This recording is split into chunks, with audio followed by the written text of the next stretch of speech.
I never wanted followers. I never wanted people to put me on a pedestal.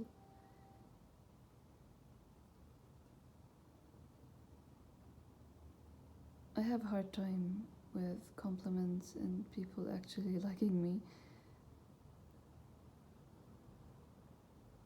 Everybody wants to be loved and accepted, but I never really pursued that or wanted it, really. I always accepted that I am odd and just fine with it. It's challenging, but at the same time, it works well for me and what I want to do in life.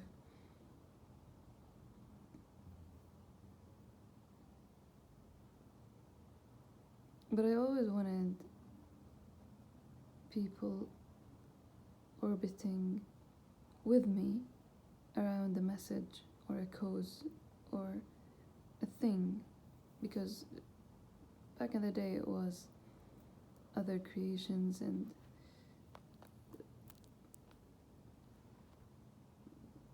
music bands and sport, and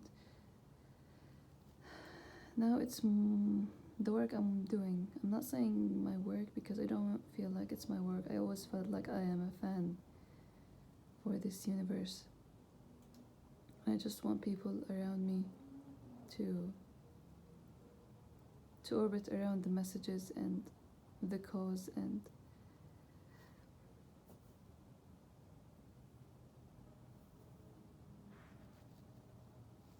the change I want to do.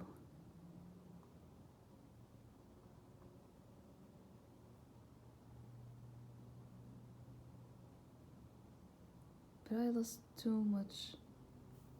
I lost too many, not too much.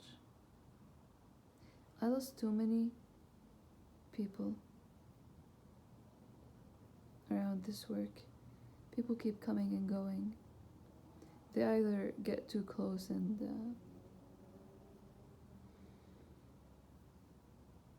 can't keep up and just split, or they are creatives that eventually move on, get inspired and move on, or get frustrated and move on, or they try to take things and I call them out and I move on.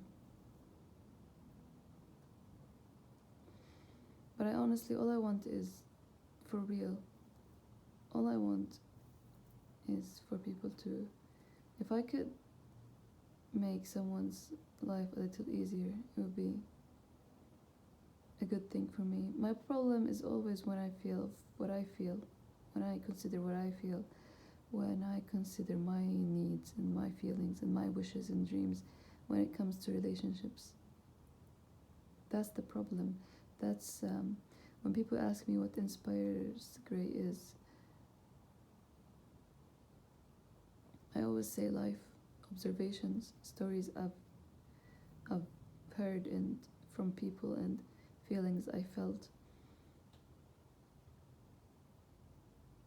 But I never talked about it specifically from my point of view, because it's not like there is something that I think about.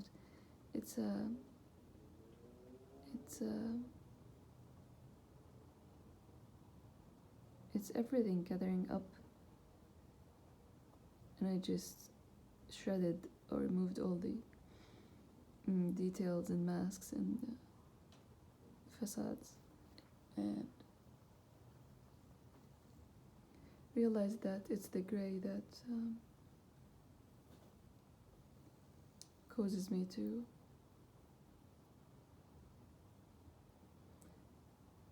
lose. See, I'm an optimistic person. If you sit enough with me, you're gonna disagree with this, because I'm very pessimistic about the world and where it's headed, and about what's around me, and the way I live, the way I function, in a very optimistic and proactive and action-based manner. I keep trying. I don't give up easily. I was telling a friend the other day that sometimes it seems like I heard the word never give up and I took it too seriously. Sometimes you gotta give up.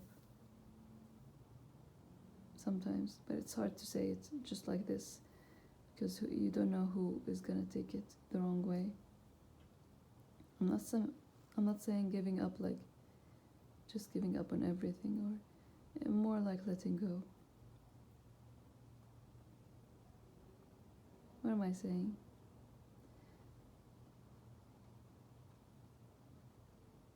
I always wanted people around me, orbiting.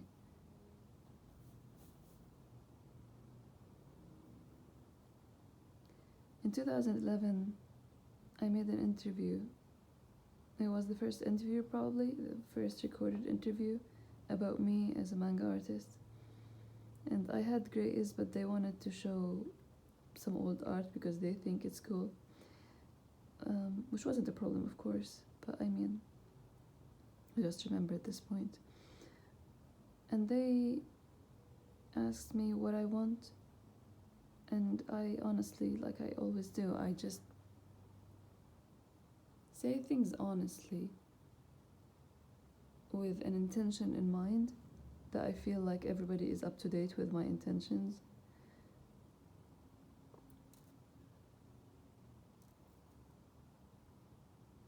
But it was blown out of proportions and taken in all the wrong ways, that it is as if that, like, if you take it the way it is, it's natural that I would change the idea, because I still get messages about it. And if you didn't take it, if you take it the wrong way that it was taken, if you take it the right way, then I don't think anybody took it the right way, because I didn't explain it, well, in good words, I guess. This has been frustrating me, because I feel every time I'm talking to anybody these days, it's just like I'm saying I was trying to look up a medical condition just to make a metaphor out of it. Or not a metaphor, but just to title this video, I guess. About how some people can say something that makes complete sense to them, but people hear it a different way. And they just don't get why people are not getting them, because this is how I feel these days. I say things very clearly, very bluntly, very honestly, that one of my friends actually called me rude.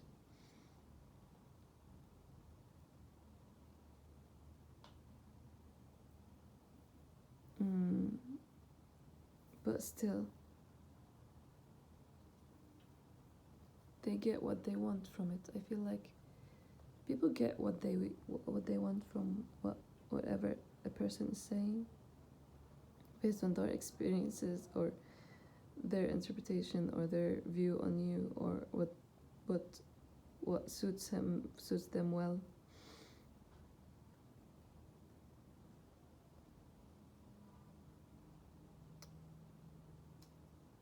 I understand things change. I understand people change.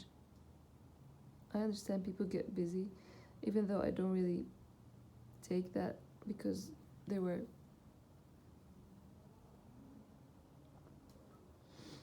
like, when I started this Discord, it was very, for example, it was very busy.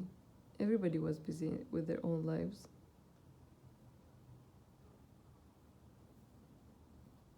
But it was the escapism.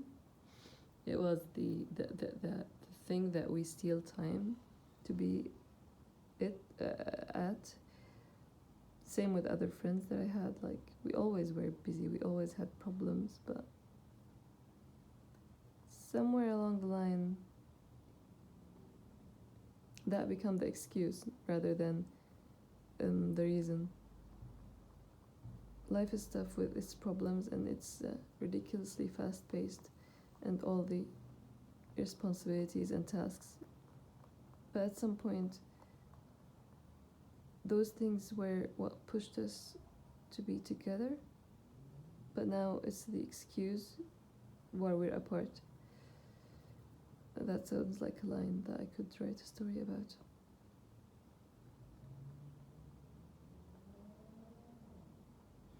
What I'm saying here is I don't change. I was thinking about a lot of things. It's not like I don't change. People change. I learn, and you fix what's wrong and stuff. But I mean, there are some certain personality traits in me that I don't change and I refuse to change, like being honest, or wanting to do good, or wanting to trust the good in people. I don't want the world to bend me and change me. The problem is, see, I'm very, I'm tricky. When you once you get to know me, I'm tricky because I do have these certain things. Like, I have a lot of pet peeves that I don't really talk about unless we get closer and closer. So that, because I try to be, I feel like a lot of relationships fall apart because of lack of honesty and addressing things. So I kind of learned that you should address that. I think that watching relationships, when we watch TV and there's a relationship in a show, we see both sides. And especially when it's a toxic relationship, we kind of see the bad guy, maybe, or unhealthy relationship, or a wrong relationship where someone is cheating, or they're talking about someone behind their back. All this implemented something in us that we started to doubt a lot of relationships, and somehow I unintentionally decided to become honest with everybody that I'm close to. Leave no room for speculations or misunderstandings or not being clear. So that's stupid. So, by the way, it's not stupid, no, but it's kind of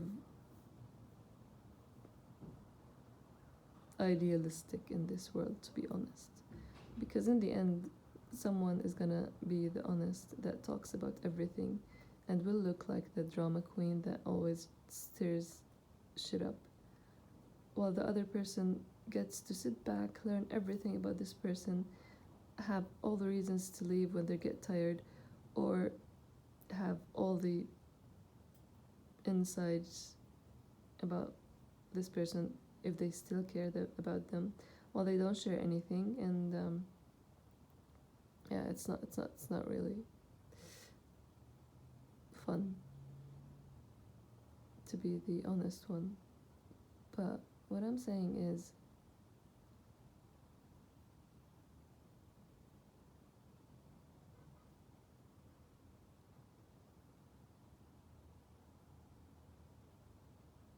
I refuse to change.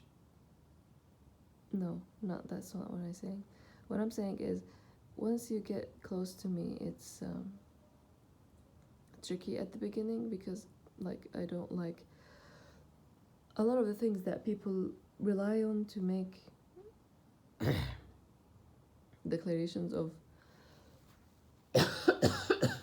sorry, declarations of love and friendship. Like, how do you tell someone that they're important? You get them a gift, you remember their birthday, blah blah blah. And I don't like these gestures, so I have to make it clear. I don't at first, but when it's recurring, like hugs, for example. I remember a girl hugged me every year we meet at Comic-Con for 3 years, and then I told her in the third year that next year I'm gonna tell you a secret once we meet.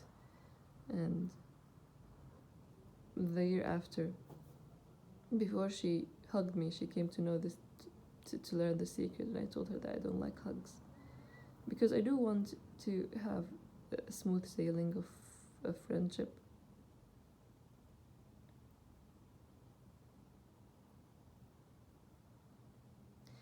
So that, at first, cause a lot of, not a lot, but a number of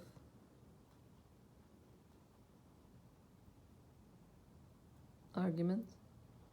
But once these few things are out of the way, it's really smooth sailing with me. And I'm not complimenting myself.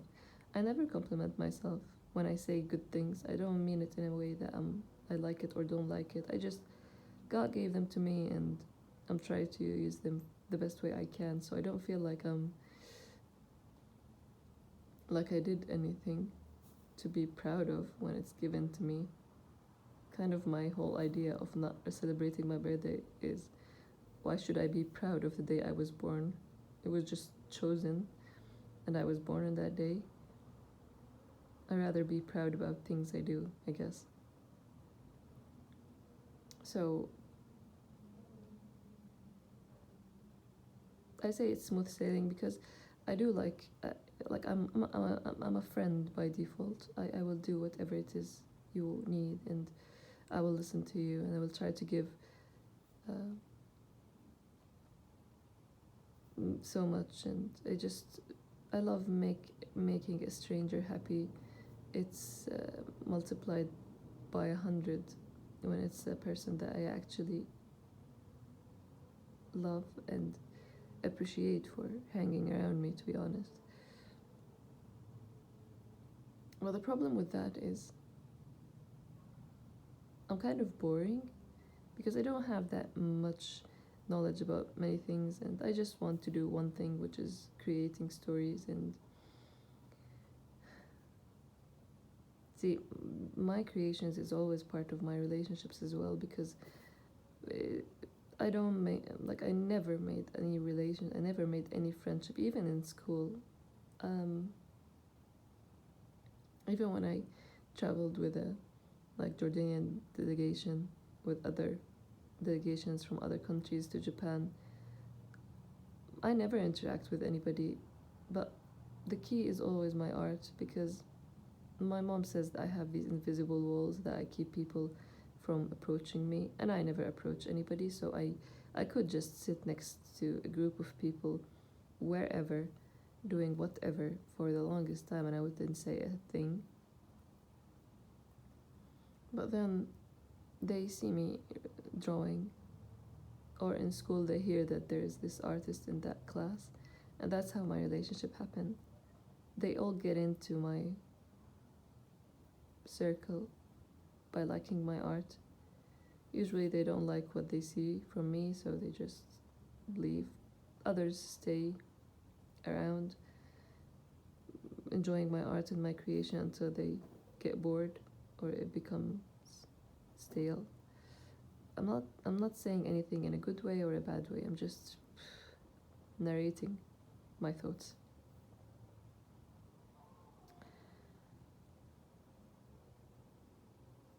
So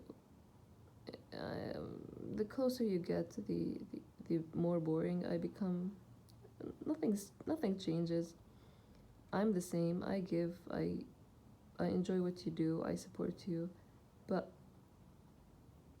it gets really boring fast. We humans get. That's how we take things for granted,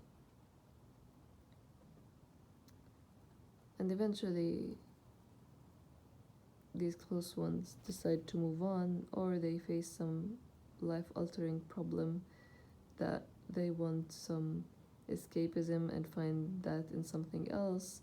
And I usually am part of the life that they want to leave behind.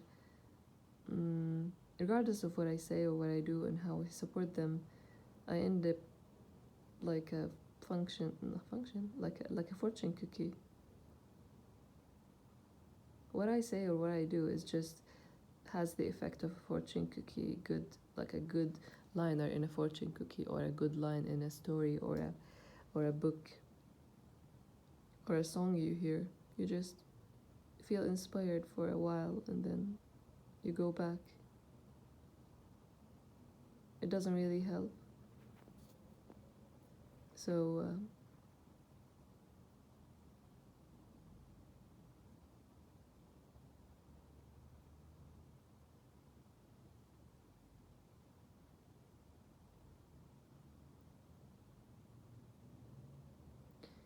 So what I was saying about that interview was that I said I want people to compete with, or the problem with, or what I feel like I'm lacking is people doing what I'm doing, people that I can compete with.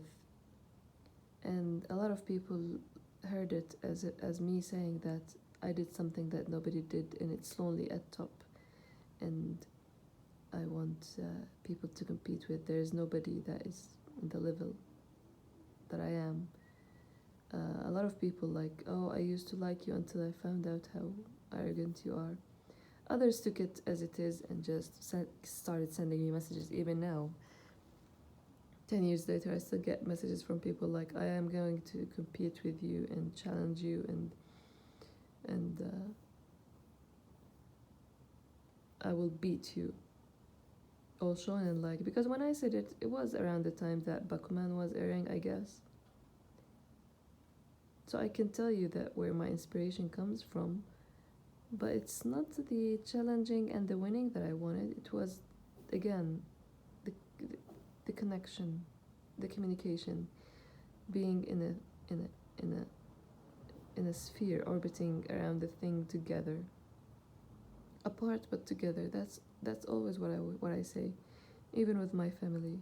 I tell them that I hope that I aim to live alone. I want to live alone as an old woman, and I really hope that we can manage to like have one apartment complex, or a few semi villas next to one another, where we're apart but close. It's not about I want to win. I'm very competitive with myself. I don't really do good with racing others. I don't fit in that. So I never meant it like I want competition and challengers. It was more of a, it's too lonely.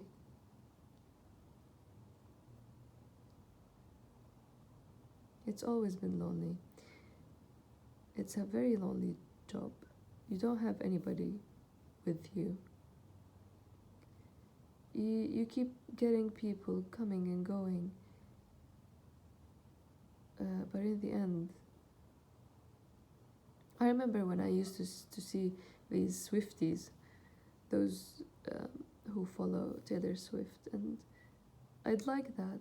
I liked how she treats her fans, and it was very inspiring to see that, and I always wanted to do that, and I always, even without seeing that, I always wanted to treat everyone just nicely. People aren't encouraged enough. They're not treated nicely enough, and I like to do that.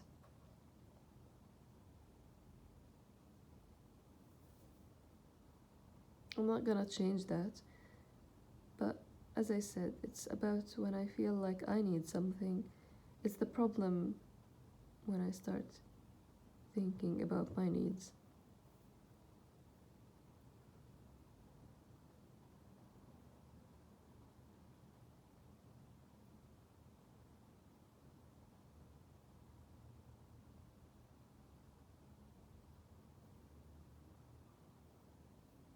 There is a lot of gray in relationships, and I'd love to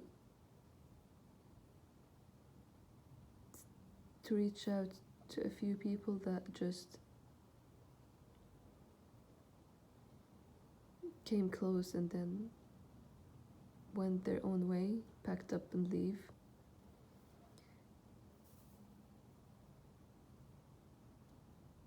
I'd like to do that with close friends that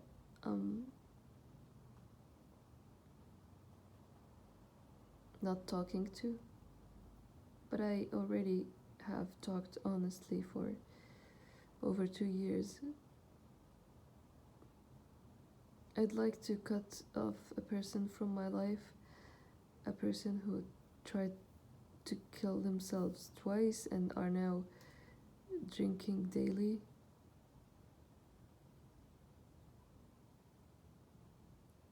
I don't have anybody to talk to, so I'm just talking about what I'm angry about.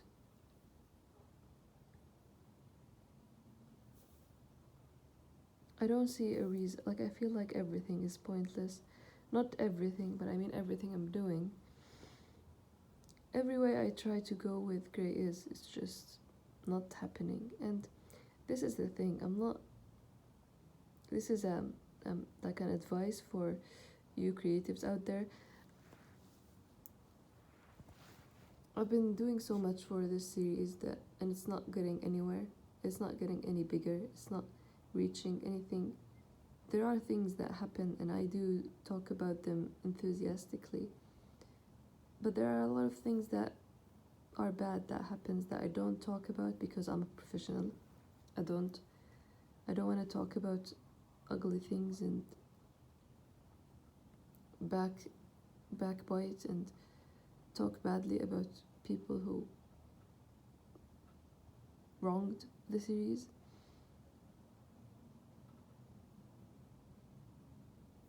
So anybody in my place would start questioning, and I did start questioning. Like, I really feel sometimes like it's not really any good, this series, and some people are, I don't know, collectively blind, collectively believe something that I believe, or something that I like to believe, and see this as good when it's not. But does that make me lose hope or drop it? No way in hell, because I really love it, and I don't mind if it is the stupidest thing ever, and if it doesn't go anywhere. I do it for the love of it, and if there are people who love it, I'm glad. If people love it for a while and move on, I'm glad. If people try to... There are a lot of people that came close and then just... I'm not saying it in a very in a self-pity way at all, but there are people that I've loved as readers, but once we started interacting more on a personal level, they changed and I lost a reader, and it's always heartbreaking to lose a reader.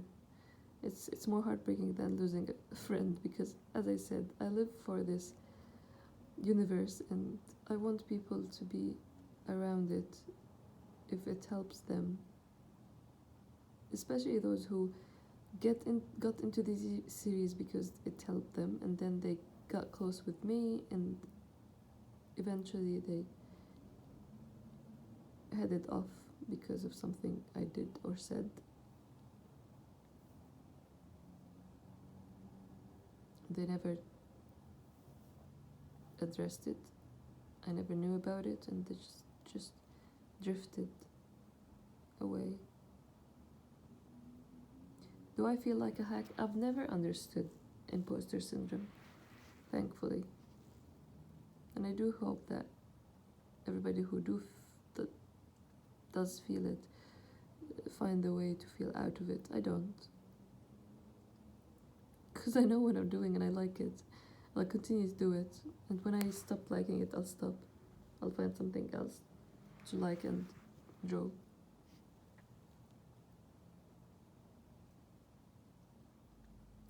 Art has always been my first love, and then it's sad how I sometimes treat it, because when somebody gets too close... I remember this story. I found the book for it the other day. I was gonna record a video about it.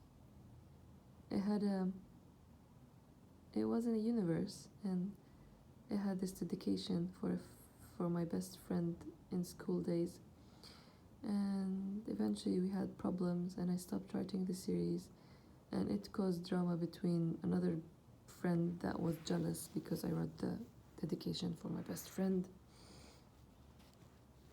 and I stopped writing it. And I always feel like I'm using my art and those universes that come to me. I use them to gain points with friends or with people I'd like to be friends with. Eventually those people hurt me and leave, and or we just drift apart, and I go back to my art, apologetic. It's like a real relationship between me and my art. It also gives me guilty feelings often, because every time lately a lot of things have changed in the house with the passing of my father, with the passing of my pet of 8 years, with an extreme change in a friendship I had, and problems with my audience, and the underwhelming state of my business. A lot of things is just bad. But then I remember that I have my art, which I love and which makes me feel better while I create, and I feel guilty about being so sad